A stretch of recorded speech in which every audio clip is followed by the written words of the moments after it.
जयंती मंगला काली, भद्र काली कृपालिनी, दुर्गा क्षमा शिवा धात्री, स्वाहा सदा नमस्तुते। सृष्टि के प्रारंभ से ही धर्म और अधर्म की लड़ाई चलती आ रही है, परंतु इस बार यह युद्ध असुरों और देवताओं के बीच नहीं था। रक्त की पैसी तलवारें धधकते हुए महायुद्ध के मैदान में एक और ऐसा असुर जिसे बार बार मारने पर भी वह और अधिक शक्तिशाली होकर पुनर्जीवित हो जाता था। यह कोई साधारण दैत्य नहीं था, यह महादानव था। हर बार जब उसका रक्त धरती पर गिरता, वहां से हजारों नए रक्त बीज जन्म ले लेते। देवता थक चुके थे, योद्धा हार चुके थे और संहार का अंत दिखाई नहीं दे रहा था। लेकिन जब सृष्टि संकट में हो, जब विनाश अवश्य भावी लगी, तब काल से भी परे एक शक्ति जन्म लेती है। वह शक्ति जो केवल सृजन ही नहीं, संहार का भी आधार है। वह शक्ति जो महाकाल की संहारणी है। महाकाली, उनके आगमन से दिशाएं कांप उठी। उनका अट्ठास सुनकर स्वयं मृत्यु भी भयभीत हो उठी। उनकी आंखों की ज्वाला से समय भी जलने लगा और तब प्रारंभ हुआ सृष्टि का सबसे भयंकर महायुद्ध। यह युद्ध था काल और महाकालिनी के बीच। एक ओर था अमृत का अभिशाप और दूसरी ओर संहार की देवी। रक्त बीज का अंत कौन करेगा? क्या महाकाली? इस महादान को कौन रोक पाएगा? क्या सृष्टि को इस महाविनाश से मुक्ति मिलेगी? माँ काली की अद्भुत, अविश्वसनीय और महाविनाशकारी तांडव। रात का अंधकार घना था। दूर किसी जंगल के बीच एक विशाल चिता जल रही थी। लपटें आकाश तक उठ रही थी, लेकिन कोई नहीं जानता था कि इस जलती चिता से दो भयंकर शक्तियां जन्म लेने वाली हैं। और फिर अग्नि से उठे दो विकराल असुर, महिषासुर और रक्तबीज। रक्तबीज बहुत ताकतवर और चालाक था, लेकिन हर असुर की तरह उसे भी अमृत चाहिए था। इसलिए वह जंगल में जाकर ब्रह्मदेव की तपस्या करने लगा। दिन, महीने और फिर साल बीतते गए। उसकी तपस्या इतनी कठोर थी कि ब्रह्मांड हिल चुका था। आखिरकार उसकी भक्ति से प्रसन्न होकर सृष्टि के रचयिता ब्रह्मा जी प्रकट हुए। ब्रह्मा जी ने कहा, मैं तुम्हारी तपस्या से प्रसन्न हूँ, मांगो क्या मांगते हो। तब रक्तबीज ने बिना समय गवाए कहा, ब्रह्मदेव, मुझे अमृत का वरदान दीजिए। ब्रह्मा जी ने अमृत का वरदान देने से मना कर दिया और कहा, यह सृष्टि के नियम के विरुद्ध है। जिसने जन्म लिया है उसकी मृत्यु निश्चित है। यह सुनकर रक्तबीज ने चालाकी दिखाई और ऐसा वरदान मांग ढाला जो अमृत से मिलता जुलता था। रक्तबीज ने कहा, तो फिर मुझे ऐसा वरदान दीजिए कि मेरे रक्त की बूंदें धरती पर गिरे तो वहां से एक नया रक्तबीज जन्म ले। ब्रह्मा जी ने कहा, तथास्तु। रक्तबीज अब अपार शक्ति से भर चुका था। अब रक्तबीज पाताल लोक पहुंचा और पाताल लोक पर कब्जा करके वह शासन करने लगा। एक दिन अचानक उसे महिषासुर की याद आई और उसने महिषासुर को ढूंढना चालू किया। लेकिन तभी उसे पता चला कि महिषासुर को तो कई वर्षों पहले किसी 10 हाथों वाली देवी ने मार दिया था। जैसे ही हम जानते हैं कि महिषासुर को माता दुर्गा ने मार डाला था। यह सुनकर रक्तबीज क्रोध से भर गया और उसने निश्चय किया कि वह उस देवी को खोजकर बदला लेगा। कई वर्षों तक ढूंढने के बावजूद उसे वह देवी नहीं मिली। रक्तबीज ने सोचा कि शायद देवी देवताओं की पूजा करने वाले साधुओं को जरूर उनके बारे में पता होगा और इसलिए उसने साधुओं को मारना शुरू कर दिया। पर किसी भी साधु के पास उसके प्रश्नों का उत्तर नहीं था। और दूसरी ओर शंभु और निशुंभ नाम के दो असुर ब्रह्मा जी की तपस्या कर रहे थे। वर्षों की तपस्या के बाद ब्रह्मा जी प्रकट हुए और उन्हें भी महिषासुर से मिलता जुलता वरदान दे दिया। यानी उनका वध भी केवल एक स्त्री के द्वारा ही किया जा सकता है। दरअसल जब शंभु और निशुंभ ब्रह्मा जी की तपस्या में लीन थे, तब उसी बीच इंद्रदेव ने निजी विवाद के चलते उनके बड़े भाई नमोची को मार दिया था। और जब वरदान पाकर शंभु और निशुंभ अपने राज्य लौटे, तब नमोची की मौत की खबर सुनकर वे गुस्से से लाल हो गए और तुरंत ही स्वर्ग पर हमला करने चले गए। स्वर्गलोक में इंद्रदेव समेत सभी देवता नृत्य का आनंद ले रहे थे। तभी शंभु और निशुंभ अपनी आसुरी सेना के साथ स्वर्गलोक पहुँचे और देवों पर हमला बोल दिया। युद्ध शुरू होते ही निशुंभ ने अपना धैर्य खो दिया और सीधे इंद्रदेव पर हमला कर दिया। इंद्रदेव और निशुंभ के बीच भीषण युद्ध शुरू हो गया। दोनों एक दूसरे को बराबरी की टक्कर दे रहे थे। यह युद्ध काफी समय तक चलता रहा। अंत में यह युद्ध इंद्रदेव के पक्ष में गया और निशुंभ हार कर गिर पड़ा। निशुंभ की हार से आसुरी सेना का आत्मविश्वास हिल गया।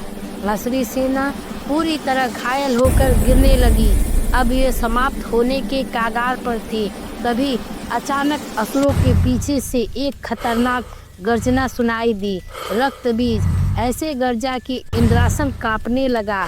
रक्त बीज को आतंक के रूप में देखकर इंद्रदेव और बाकी देवता भयभीत हो उठे। अब शंभु और निशुंभ के साथ ही बाकी आसुरी सेना का भी आत्मविश्वास फिर बढ़ गया और वे पूरी ताकत से देवता पर टूट पड़े।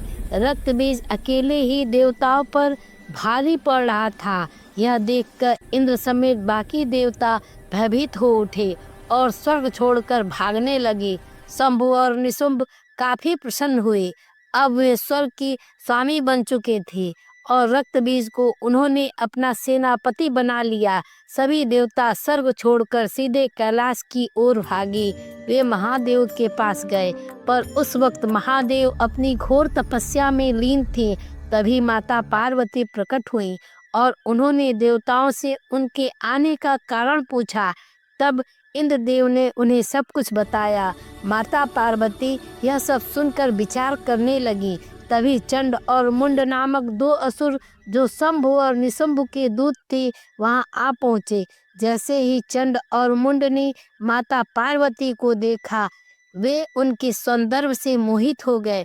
उन्होंने यह बात अपने स्वामी शंभु और निशुंभ को बताई। शंभु और निशुंभ ने चंड और मुंड को यह आदेश दिया कि उस सुंदर स्त्री को यहाँ स्वर्ग में ले आओ। जिसके पश्चाताप चंड और मुंड अपनी विशाल सेना लेकर कैलाश की ओर चल पड़े। वहां पहुंचकर चंड और मुंड ने अपने स्वामी का प्रस्ताव माता पार्वती के सामने रखा और उन्हें अपने साथ चलने को कहा। माता पार्वती के इनकार करने पर उन्होंने उन्हें केस पकड़कर ले जाने की धमकी दी। यह सब सुनकर माता पार्वती क्रोधित होने लगी, पर चंड और मुंड उनका अपमान करते जा रहे थे। वे उन्हें काफी अशब्द कहने लगे, जिन्हें सुनकर देवताओं की रूह कांप उठी। वहीं दूसरी ओर दिव्यलोक में बैठी माता दुर्गा अपने ही अवतार का इस प्रकार अपमान होते देखकर क्रोध से भर गई और उन्होंने तुरंत भगवान शंकर को दिव्य संकेत भेजा। जिसके पश्चाताप महादेव के कंठ का हलाहल विष का एक अंश माता पार्वती में समा गया। विष के प्रभाव से माता पार्वती का स्वरूप बदलने लगा। अब माता पार्वती अपने प्रचंड रूप में थी। उनकी आंखों में अग्नि जल रही थी, उनके कंठ से भीषण गर्जना निकल रही थी और उनके भीतर से एक विशाल शक्ति प्रकट हुई। माता काली, जिन्हें महाकाली भी कहा जाता है, क्षण भर में महाकाली ने चंड और मुंड का वध कर दिया और उनकी आसुरी सेना को भी समाप्त कर दिया। जब यह बात शंभु और निशुंभ को पता चली तो वे महाकाली के भयानक रूप का वर्णन सुनकर भयभीत हो उठे और उन्हें ब्रह्मा जी का वरदान याद आ गया। वरदान के अनुसार उनका वध केवल एक स्त्री ही कर सकती थी। अब शंभु और निशुंभ चिंता में डूब गए। तभी उन्हें अपने मित्र और सेनापति रक्तबीज का ख्याल आया। रक्तबीज को जब यह पता चला तो उसे लगा, हो ना हो यह वही स्त्री होगी जिसने महिषासुर का वध किया था, जिसके पश्चाताप रक्त बीज बदले की भावना से जलने लगा और तुरंत ही महाकाली का वध करने कैलाश की ओर चल पड़ा। रक्त बीज को अपने वरदान का घमंड था। जब वह महाकाली के समक्ष गया तो उसने कहा, देवी, तुमने चंड और मुंड को मारकर अपने मित्र को आमंत्रण दे दिया है। मैं अमर हूँ, मुझे कोई नहीं हरा सकता। महाकाली की आंखों में क्रोध की ज्वाला जल उठी। उनका विकराल स्वरूप और भी भयावह हो गया और उन्होंने अपनी तलवार से रक्त बीज पर हमला कर दिया। लेकिन जब रक्त बीज के खून की बूंदें धरती पर गिरी तो वहां से फिर एक नया रक्त बीज पैदा हो गया। लेकिन माता काली का क्रोध भयानक था। वे बिना रुके उन सभी रक्त बीजों को काटते रहे, पर रक्त बीज की संख्या और भी बढ़ती जा रही थी। देखते ही देखते पूरा मैदान रक्त बीजों से भर गया। अब तो देवी काली का गुस्सा बेकाबू हो गया और वह रक्त बीज के सर काटने लगी। लेकिन मरने के बजाय रक्त बीज और भी अधिक संख्या में पैदा होने लगे। लंबे समय तक यह युद्ध चलता रहा, लेकिन कोई नतीजा नहीं निकल सका और युद्ध बिना रुके चलता रहा। कई दिन बीत गए, लेकिन देवी काली के भयानक प्रहारों के बावजूद रक्त बीज की संख्या लाखों में पहुंच गई। इतने सारे रक्त बीज देखकर इंद्रदेव सहित अन्य देवताओं ने माता काली की मदद करने की कोशिश की, लेकिन उल्टे देवी काली ने उन्हें चेतावनी दी कि वे इस युद्ध से दूर रहे। उनकी इस चेतावनी को सुनकर देवता सहम गए और युद्ध को दूर से देखने लगे। तभी माता दुर्गा ने माता काली को दिव्य संकेत भेजा और कहा कि यदि रक्त बीज की बूंदें गिरने से रक्त बीज जन्म लेते हैं तो उनका एकमात्र उपाय यही है कि उसका रक्त धरती पर गिरे ही नहीं। अब माता काली का रूप और भी प्रचंड हो गया। उनका शरीर विकराल और उनका कंठ और भी काला पड़ गया।